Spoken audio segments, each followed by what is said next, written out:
Barely. Use the mic. Oh, this one? Either one. Either one? Okay. All right, so just a little disclaimer. Roughly about 30 years ago, I was in a cave here in St. Paul that collapsed. Oh.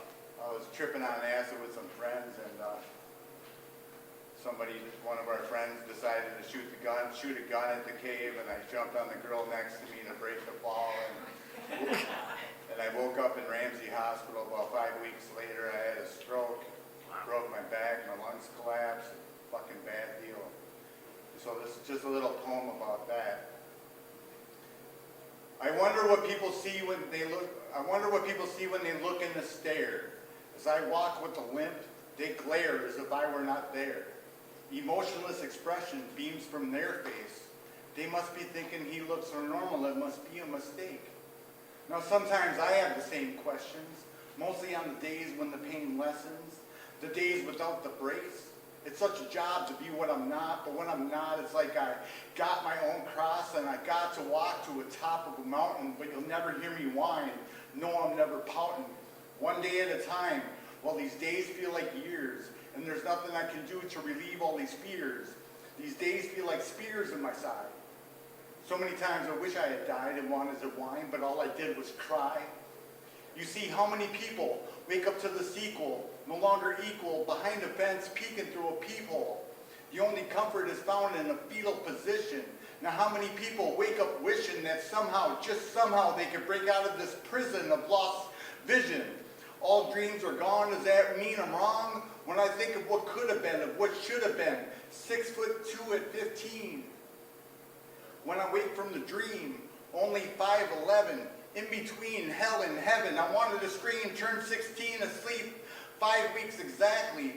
They said I wouldn't walk, they said I wouldn't talk. A complete vegetable with nothing on my stalk to save. But my mama prayed to God to save me from the grave.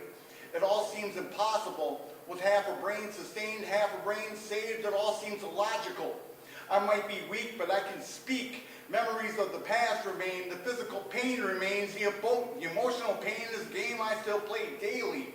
Memories of a choice, one second. What if I told you I prayed to God for it to happen?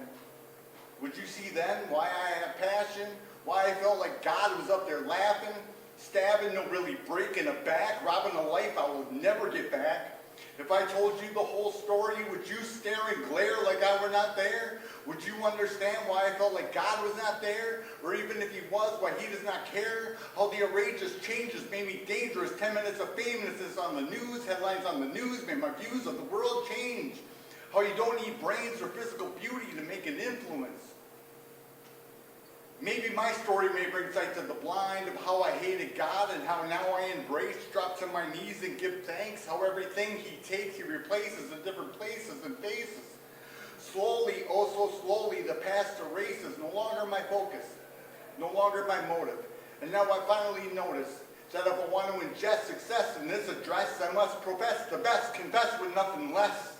Now how much more can I stress as I'm leaving mama's nest? Give props to the family crest that I still bless, but I have to see what is next in the quest to find more text. I flex around in words, which might strike nerves and herds from the city to the burbs, but I'm cursed to thirst and search to immerse in what stirs. Questions like, what came first? The chicken or the egg? Or is the Bible liable for all the trials and tribulations amongst nations? For the answers now I beg. While too many sanctions make it abrasive, controlling the matrix, governmental enslavement, no way to escape the placement, the path that we've taken. Separation, making inflation's paces amongst the faces of races a little more dangerous. Now it's getting contagious, the way that I say this, but the answer is plain. It's not in the famous. The real changes stem from the lamest, which tend to be the bravest. So as I pray for the sameness, that something I might say may bring out your greatness.